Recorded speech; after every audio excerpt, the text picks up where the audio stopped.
I saw Messi play live once, Shakib.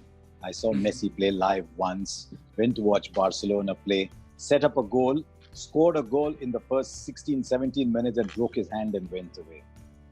Uh, It was terrible. It was terrible. But which brings me to the next issue. And I'm going to talk about being a player and a star in Bangladesh a lot. But you like football, don't you? You got yes. this picture I of mean, you as a kid playing Bengalis, football. they love their football. If you talk about Kolkata, if you talk about Bangladesh, we are crazy about football. Cricket is our profession, but passion is always football. You played on the left wing or what? More of So I just thought, I thought more left of an foot. So attacking midfielder. okay. But when we play football, especially in warm-ups, we tend to fight. We tend to not to talk to the opponent players. We stays in a same dressing room, sharing the same dressing room all the time. But when we play football, we don't tend to talk to the other players from the other team. So it's crazy when we play football, and it's not that we playing to having a dinner. Whoever loses, opponent will take them to the dinner. It's not like that. It's just a football match for 10 to 15 minutes, but we are so serious, and I don't know how many injuries that happened. Now it's, I think, a ban, or we can hardly play. We can just run around with the soccer ball, but we can play now. You have no idea how tense it is for the fans when people start to play football. But I'm seeing the parallels already. When I know Saurav very well, but I asked Saurav about some of his biggest moments, and he talked about a penalty he scored for St. Xavier School.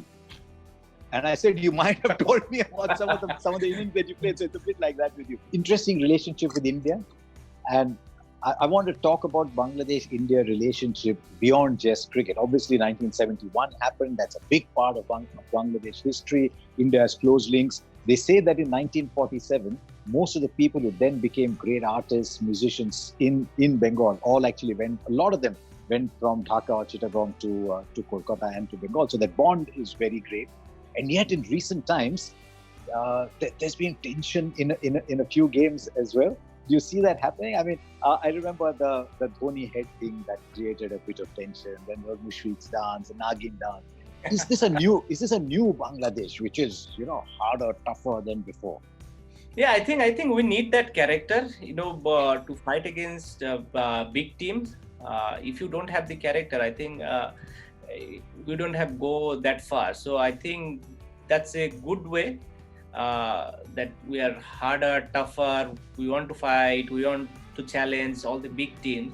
I think that came from from our generation who wants to win matches. Who wants to win matches against any team we play, and that's the mentality now. I think transform into our supporter as well. And now they are more into the game, and they want us to win every time we face India. To be honest, every time we face any team. Now they don't think that okay, we're playing against any big team and yeah, they played well, they lost, that's fine. It's never fine with them now, and unless until we are winning. So that's the mentality they got at this moment. So that's bring them more closer, and I think it's good for the game and good for the crowds to enjoy the game, but to a certain level. Of course, it shouldn't go beyond that. We should enjoy. We should support hard, fight hard, and end of the game, end of the game, and that's all. Then back to our reality. I think that's how it should be. Your under-19 boys are quite feisty as well. We saw that in the World Cup. Okay, these guys have guts, and that's what we need. If we want to, be a successful ODI team or successful cricket team, we need those fighters. Every team has, or every generation have that. Someone will be calm, quiet, understandable. Someone will be like, no, I want this fight. I want to fight. I want to get on top of it. You need all kinds of characters. So I think we are missing those characters. Now we have few of those characters that can actually influence us to win games. You've had some great wins over India. 2007 World Cup obviously was one. I think 2012 was a good win. You won a series 2016, was it, when Mustafizur first came You won a series, and yet there are probably 3 instances that you came that close. Obviously, the 2016 T20 World Cup and the Nidahas Trophy. Than that. How long for a player like you, or for Mushfiq, was in the center of it all? Does it take a long time to recover? I mean, we're almost there. It does take a long time, So it goes in our mind sometime when you are very close to winning a game, or if it's a close game. That's the first thing we that comes to our mind. So that gave us a lot of shock, but that gave us a lot of teaching point as well. That look, it's not finished until it's finished. So that's the mentality we got now. So until we finish now, we'll never celebrate too early. Mushfiq is a big bomb in a small body, isn't he? He's a bit of dynamite in a small body. He is. Because he's so emotional. I think that's the word I want to put. I think he's so emotional, and he takes everything into him, and he thinks that because of him that's happened, because of him this happened, and he want to express himself, and he want to do everything by himself. So that put a lot of pressure on him by thinking like that. But that's how he is. He's the most hardworking guy in our team, because he works so hard. So he doesn't accept the failure. So so it's a mixture of so many things. But he's someone very emotional. That's what I feel. And all his emotion you can see with his Nagin dance and celebrate and saying something like that. So it's quite funny for us, but we completely understand where he is coming from. All those words or all those expression is coming from. You can get a little emotional too sometimes. I mean, I wanted to come to the Nidahas Trophy, which again was your game. Really was Bangladesh's game. Dinesh Karthik played inning of a lifetime once, but in the previous game you got a bit emotional as well. So is there sometimes anger just creeps in? I mean, you've had instances 2009, I think 2010, 14. Creeps me, and I can't help it, and I don't know what can calm me down at those moments. But sometimes rush of blood, and I don't know. It's just that's the one thing clicks, and I'm in that zone, and I can't get out of that zone. So that's one thing I think I can still improve on or think on, and then get better on it, because still I think that's inside me, that when I sometimes gets angry, I can control myself. Now with my 2 daughters, I'm very good at controlling my anger, but still when I play cricket, but sometimes I feel that that you need those moments, then you can think of it, and then you realize, okay, then I can get better on it. So sometimes you need those action or anger and those mistakes, so that you can learn from it. 2019 was obviously the highest point in your life, and you're floating on air, you're floating on cloud in a tournament where the very best in the world have come to compete. Everything is going right for you, and then came the suspension. What happened there? Because I was surprised when I first heard it. I said, Shakib, no, I know him. What happened there? I mean, is there now that you have a time to reflect over it? You're far away from the game. Sometimes it's great to go away from the game. You sometimes reflect over what happened. Yeah, I thought I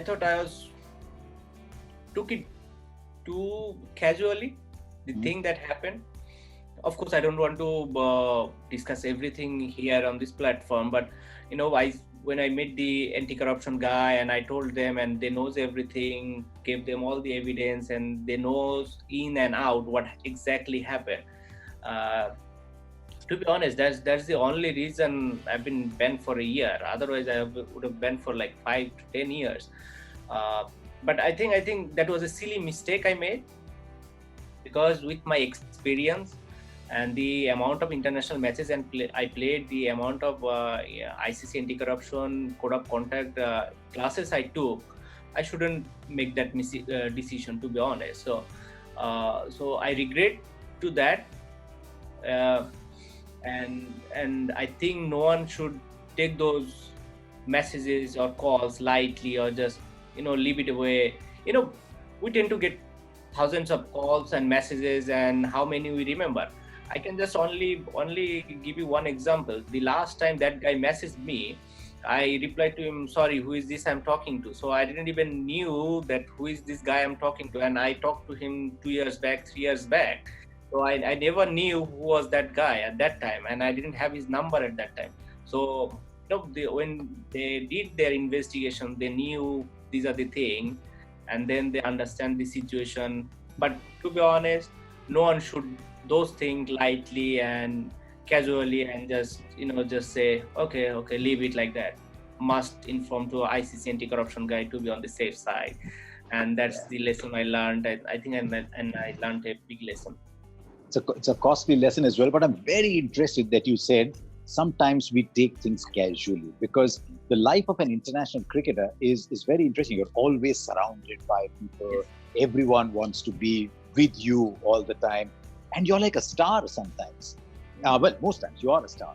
And so do you almost sometimes live in a bubble? Sometimes are you almost cut off from the normal world sometimes? Sometimes I live in a bubble. To be honest, most of the time, but I'm surrounded some of the very good people I know, so that helped me a lot. But still, when the things are going in your way, you tend to live in those bubbles, and you tend to forget what might happen if I'm not, take things seriously. And you realize that later when you miss the, when you does those mistakes, and then you realize, oh, okay, I should have done that. I was living in dream or living in all those bubbles, and I was just enjoying and I didn't took things seriously, and I took things lightly, and that big mistake I made. The other word that a lot of athletes use afterwards is a feeling of being invincible. That I have done great things, I can't go wrong. I do most things in life that you have done so far. Almost everything in life you've done so far, you've done right. So do you sometimes get carried away into thinking everything I do will be right? Yes, I think because you do most things right in your life, you tend to get the arrogancy into you sometime to take some decisions. Okay, this is what will happen. Nothing will happen. What's gonna happen? I'm not doing anything wrong, but you're doing things wrong by the books. Maybe not with your ethical thing or something like that, but if you have a rules and regulation, by that you are making some mistakes, but sometimes you tend to forget that. So that's what happened to me, and as I said, I took things lightly or casually, and I didn't pay any attention, and I never thought of course that never came to in my mind that I'll do something wrong. It just okay, what's gonna happen, leave it, and I live my life. But that's the mistake I made, and that happens with some other players too, not players, and in some other people's life. Has that made you hungrier to come back? Because obviously a lot of your fans would have been a little disappointed, because you're a huge role model. I mean, I still remember the last time I came to Bangladesh, from the airport to the city, there was only one person on all the billboards, all the boardings, there was only one person. So a lot of your fans would have been a little disappointed. Is there some feeling within you saying, you know what, I need to go back and deliver to my fans? Do you think like that sometimes? Or do you just forget it's over? This time and this situation, taught me things completely differently now. Previously, maybe I was playing for the country, for myself, my family, but now what I only think is what I can do to give them back, the people who have been supporting me last 12-15 years, and they were disappointed the action I made, and how can I repay them and back them with with some more. So that's the only mentality now I have. Now 2009, you're already captain of Bangladesh, and you're still such a young man. You're already captain of Bangladesh. You and the captaincy has been an unusual relationship, right? Sometimes there, sometimes not there, sometimes enjoying it, sometimes not enjoying it. Did you get it too early? In retrospect, as you think back? I think I did get it very early. in my career.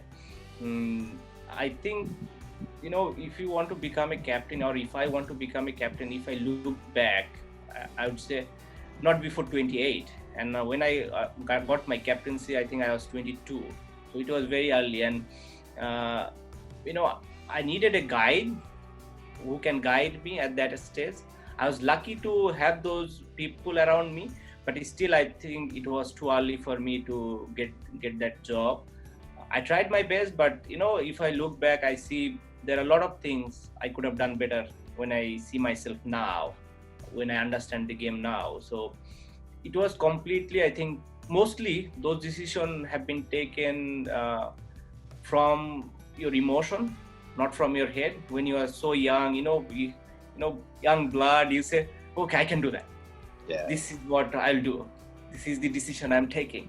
And I'm the only one who knows cricket, and I'm right all the time.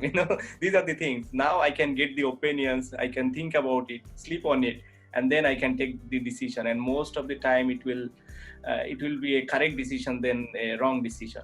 But when I was 22 or 23, I tend to take decisions, with my instinct, from my heart, not from my mind most of the time. So when I look back, I think not before 28, captaincy thing. But even thereafter, you once said, I think it'll be best for Bangladesh cricket if I'm free to perform. If I have to be captain, then certain things have to happen. But for the team, it is best if I'm left alone to perform. Is there almost a feeling that sometimes captaincy can be a burden, a responsibility, that it affects your game? Did that ever happen to you? It never affected my performance, but it put me in a lot of pressure because, I don't know, how should I put it? So every time, even if I am performing and the team is not performing, the blame will come to you, and which I couldn't accept at that time. Now I can accept it because I know what the expectation is from a captain. But at that time, I didn't have this thinking that, yes, you have to play well and you have to make sure that your team is performing well at the same time. So these are the two things was very important. Now I realize that, which I wasn't realizing at that moment. So that's, I think, the reason I said, if I left alone, play my game, I think I'll be better off for the team. Someone like Mashrafi, for example. Now Tamim has got the captaincy for a while, Mushfiq got captaincy for a while, but someone like Mashrafi just seemed to enjoy the role, right? He seemed to relish the role. How was it playing with Mashrafi Murtaza? Because you think of Bangladesh cricket, you think of players, you think of Shakib, Tamim, Mushfiq. Before that, they've been good players as well. You think of captain, you think of Mashrafi. Yeah, I think since end of 2014 he got his captaincy, or early 2015 he got his captaincy, and since then I think he struggled for a bit, first 2-3 months or 2-3 series, and after that I think he just realized that he's someone who can lead Bangladesh to another level. I think, and he done that quite well. During his time, I think we have the most successful ODI team in the history of Bangladesh. So he must have done something very, very well for the team and for himself, to take us, to another level. People talk about all the great all-rounders of the game. In recent times, the one name everyone talks about is Jacques Kallis.